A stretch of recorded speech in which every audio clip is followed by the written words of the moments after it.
Galit, inggit, lungkot, nararamdaman nyo ba yan? Bibigyan ko kayo ng mga tips para alisin lahat ito. Meron tayong mga tips paano alisin lahat ito. Galit, inggit, lungkot, guilt, o minsan meron kang kasalanan, takot. Ano yung mga pwede mong gawin katulad ng musika, mga pets at kaibigan na makakagaan ng iyong pakiramdam. Pumunta muna tayo dun sa galit, paano alisin at paano makontrol. Kailangan alam mo na mainit ang ulo mo. Kaya pag ganitong mainit ang ulo mo, iwas ka na sa mga bagay na makakagalit sa iyo. Kung kailangan mong isabi na galit ka ngayong araw na ito sa iyong kaibigan, mas makakagaan ang iyong loob. Ito, importante ito. Breathing. Bilang ka muna, 1 to 10. Tapos, kapag nakapagbilang ka na, yung iba nga 1 to 100 ang ginagawa, mag-breathing exercise ka. Hinga ka ng malalim, 3 beses, lalo na dun sa panahon o segundo na galit ka na. Bilang hinga ng malalim. Kapag galit ka na, huwag mong ibabang yung door o ibabagsak ang pintuan. Bagkos, umalis ka ng dahan-dahan. Maglakad-lakad ka muna sa labas. Kung meron kang maiikutang iba, dun ka muna. Kasi, pag mainit din ang ulo mo, kailangan makalma ka. So, gumawa ka muna ng iba. Huwag kang sisigaw, huwag ibabagsak ang pinto. Ibaling mo, reframe your thinking. Ibaling mo ang pag-iisip mo. Kung pwedeng makinig ka ng musika, manood ng isang programa, yun ang pwede mong gawin. Huwag kang magpo-post sa social media kasi baka pagsisihan mo yung ginawa mo. Isip-isip muna kasi pag na-post mo na, mahirap nang bawiin. Yung may nasabi ka rin na masakit, pag nabitiwan mo na yung pananalita mo, hindi mo na mabawi at baka magsisi ka rin sa bandang huli. Huwag kang sigaw ng sigaw. Halimbawa, nasa traffic ka. So huwag kang busina ng busina. Huwag mong papagalitan o mumurahin yung ibang driver kasi lalo ka lang maiinis at lalo ka lang magagalit sa sitwasyon. Ngayon, kung alam mo na late ka na, hindi mo na rin magagawa yung dapat mong gawin. Yun kasi yung madalas magpainit ng ulo natin. Baka mas mabuti, huwag mo na lang ituloy kaysa makasakit ka pa ng damdamin ng ibang tao. Tapos yung kinakagalit mo, kalimutan mo na yan.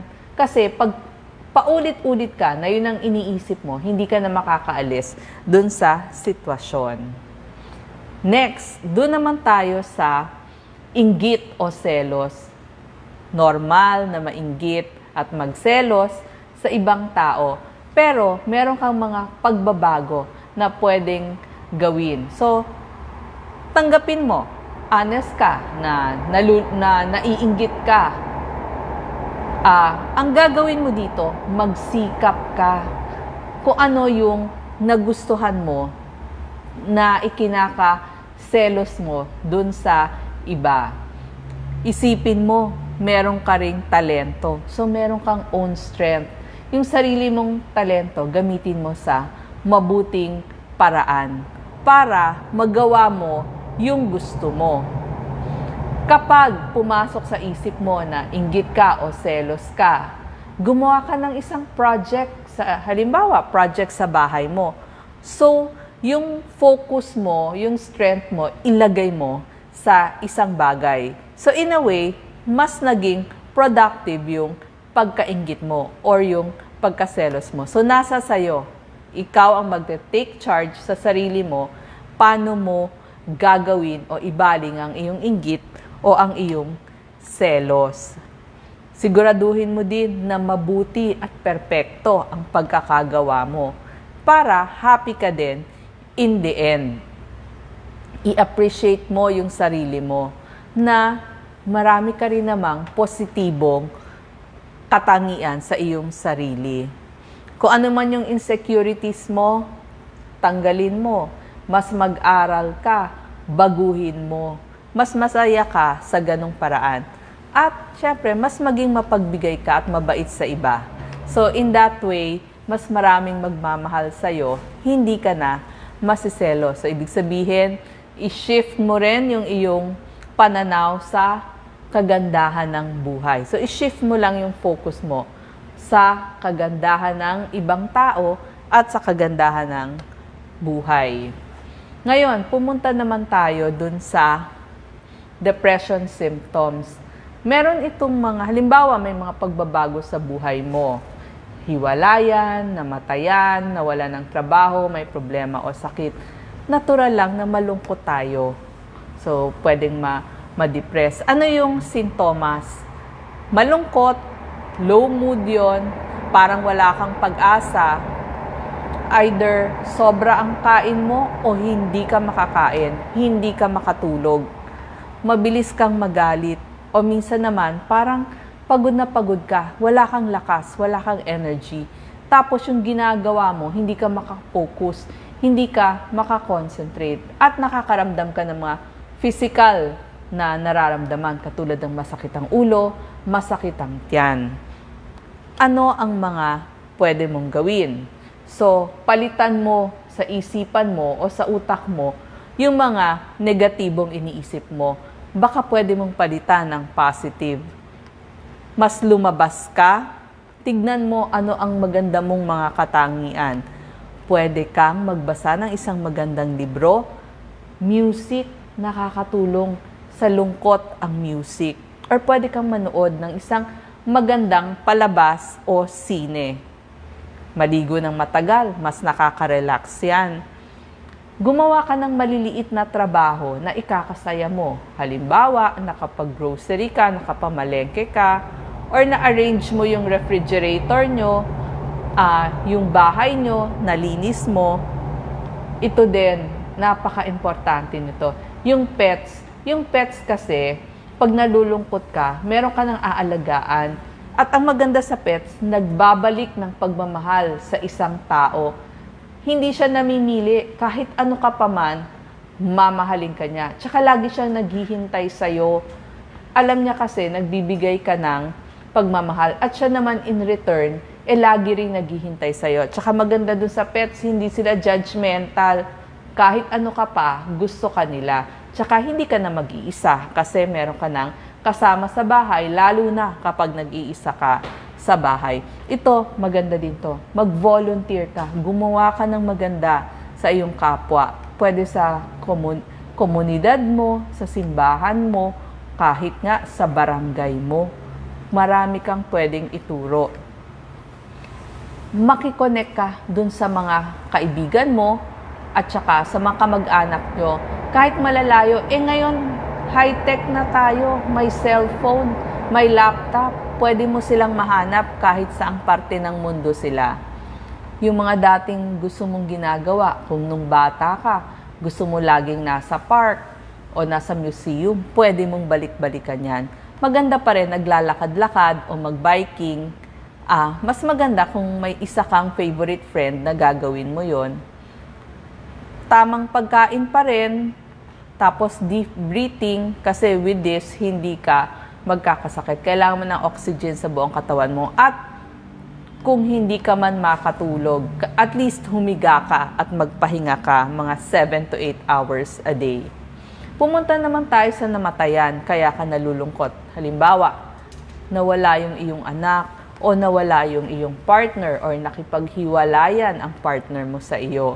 So, nakakalungkot din yan. At saka minsan, nagkakaroon ng problema sa pera kapag hindi ka marunong magtrabaho at yung spouse mo na nawala ang siyang nagpo-provide ng pera sa iyo. So, nagkakaroon din dyan ng kalungkutan o grief, ika nga. So, kapag nangyari yon, makihingi ka ng tulong at makikonekta dun sa, sabi ko nga, sa pamilya at saka kamag-anak.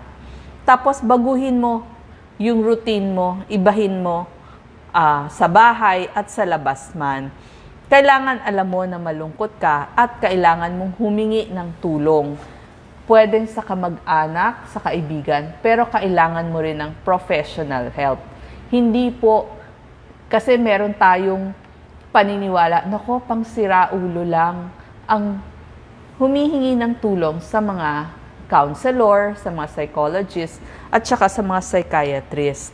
Hindi po, marami silang maitutulong sa inyo. Kung gusto nyo, counselor, guidance counselor, yung mga kakilala nyo, kamag-anak ninyo, sila, mas maganda silang magpayo. Pwede silang mag-guide sa inyo. Tsaka, suporta din naman yon. Meron din tayong mga tinatawag na mga psychologist. Kasi experience sila eh. Madadiagnose nila ano yung problema mo, ano yung sakit mo. At malalaman nila anong treatment o gamutan ang kailangan mo kasi na-diagnose nila kung pag-iisip ba, emosyonal o behavioral ang iyong problema. At kung kailangan niyang i-refer ka sa mga clinics at treatment facilities, yung pong psychologist nyo ang gagawa nun. Ang psychiatrist naman, medical doctor yan, siya yung nagre-reseta ng mga gamot. Ang psychiatrist, pwede mo ring malapitan doon sa mga gumagamit ng mga pinagbabawal na gamot o kaya ng alcohol, yung inom na ng inom ng alak. So, qualified sila para gamutin at magreseta sa iyo. So, kailangan natin ng professional help. Bakit? Sino ba yung kailangan ipagamot sa psychologist or psychiatrist? Ito yung mga taong may matagalang depresyon, iba-iba na yung mood, yung laging lungkot, yung mga nagpa-panic attack, napapadalas na panic attack, sobrang takot, sobrang kaba, o kaya naman yung laging galit. Sabi ko nga yung gumagamit ng drugs at saka ng alcohol, yung nagiging lasenggo na. O yung mga taong may obsessive-compulsive, yung paulit-ulit ang ginagawa, pero parang hindi na angkop, hindi na tama, hindi na naaayon. At pwede din ang therapy, makakatulong dun sa nawala ng trabaho, hiniwalayan, namatayan, o may krisis sa buhay, o yung may matinding problema. So, humingi tayo ng tulong sa mga profesional, yun yung talagang inaral nila. Huwag ho kayong mahihiya, buhay nyo to. Kasi mas tama ang ipapayo nila. At humingi na rin ng tulong sa inyong kaibigan at kamag-anak. So, sana po sa ating mga tips, mawala at maalis ang inyong galit, takot, lungkot, inggit. Lahat po yan, mawawala yon. Salamat po.